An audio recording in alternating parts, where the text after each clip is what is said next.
Hello friends, welcome to Kachchapi talks. మీ అందరూ చాలా హెల్తీగా హ్యాపీగా ఉన్నారని అనుకుంటున్నాను. నేను చాలా బాగున్నానండి. ఈ రోజు కూడా ఒక స్టోరీతో వచ్చేసాను. ఇంకా లేట్ చేయకుండా స్టోరీ స్టార్ట్ చేసేస్తాను.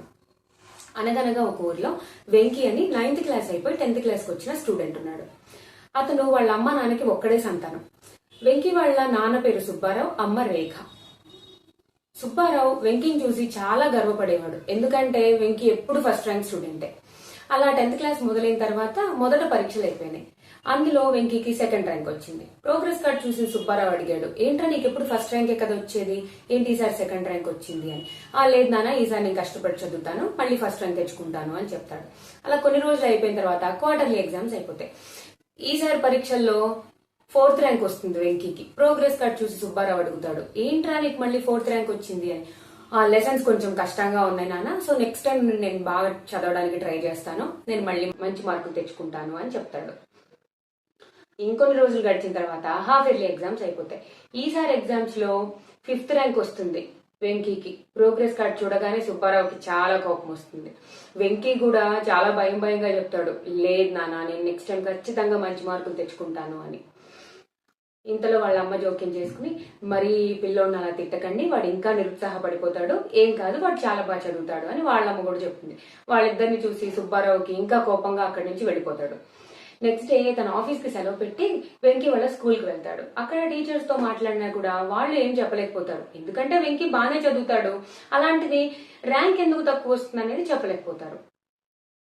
ఇంకొన్ని రోజులు గడిచిన తర్వాత అనుకోకుండా వెంకీ తన ఫ్రెండ్స్ తో చదువుకోవడానికి బయటికి వెళ్తాడు.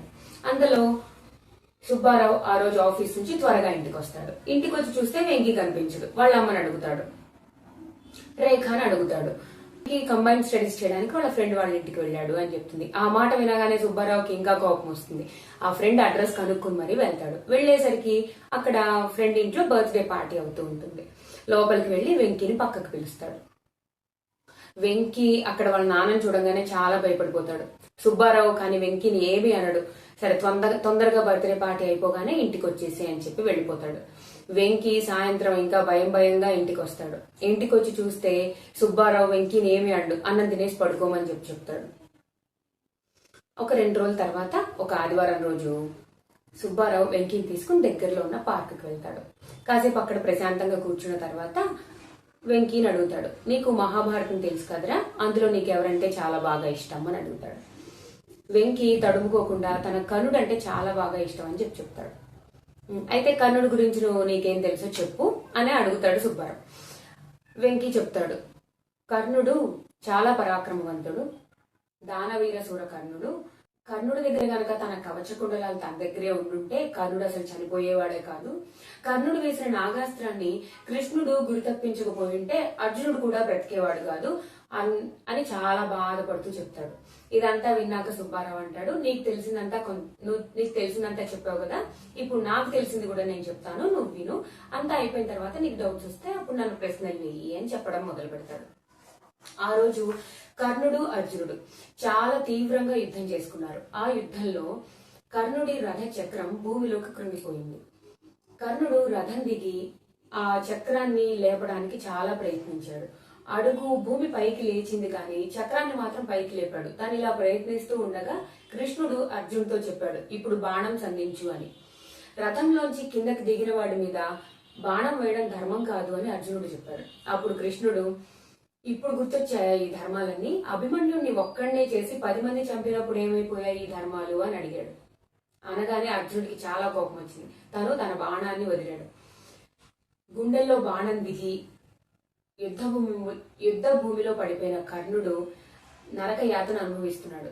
ఆ సమయంలో కృష్ణుడిని చూసి ఇలా అడిగాడు, కృష్ణ, నేను దానవీర సూర కర్ణుడిని, చాలా దానాలు చేశాను, చాలా పుణ్యాలు చేశాను, అలాంటి నాకు ఇలాంటి దిక్కులేం చావా, నువ్వు నాకు జవాబు చెప్పు అని అడిగాడు. అప్పుడు కృష్ణుడు కర్ణుడితో ఇలా అన్నాడు, కర్ణ, నీ పుట్టుక నీ చేతిలో లేదు, నువ్వు రాధేయుడిగా పెరిగావు, అది నీ చేతిలో లేదు. కానీ బుద్ధి వికసించిన తరువాత, విద్యని అభ్యసించిన తర్వాత నువ్వు ఒక మిత్రుడి పక్షాన చేరవు, అది నువ్వు చేసిన తప్పు. నిప్పుతో చేరిన ఇనుముకి, దుష్టుడితో చేరిన మంచి వాడికి కూడా శిక్ష తప్పదు అని నొక్కి వక్కాణించాడు. అది విన్న కర్ణుడు సిగ్గుతో తల వంచుకున్నాడు అని సుబ్బారావు చెప్పడం ఆపి, వెంకీ, నువ్వు చెప్పినట్టు కర్ణుడు చాలా మంచివాడే.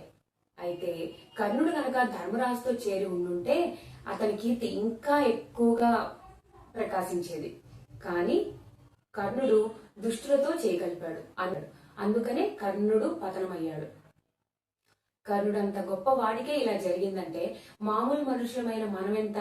అందుకనే మనం స్నేహాలు చేసే విషయంలో చాలా జాగ్రత్తగా ఉండాలి అని చెప్పాడు. దాంతో వాళ్ళ నాన్న తనకేం చెప్పదలుచుకున్నాడో వెంకీకి చాలా బాగా అర్థమైంది. ఆ తరువాత నుంచి వెంకీ చాలా బాగా చదవడం మొదలు పెట్టాడు. ఇక అప్పటి నుండి వెంకీని మందలించాల్సిన అవసరం సుబ్బారావుకి ఎప్పుడూ రాలేదు. ఇంకా వాళ్ళందరూ చాలా హ్యాపీగా వాళ్ళ కాలాన్ని గడిపారు. అలా వెంకీ కథ చాలా హ్యాపీగా జరిగిపోయింది. ఇది ఫ్రెండ్స్ ఈ రోజు స్టోరీ. మీ అందరికి నచ్చిందా? నచ్చితే గనక ఈ స్టోరీని మీ ఫ్రెండ్స్ అందరికి షేర్ చేయండి, వీడియోని లైక్ చేయండి, నా ఛానల్ని ఖచ్చితంగా సబ్స్క్రైబ్ చేసుకోండి. Thank you.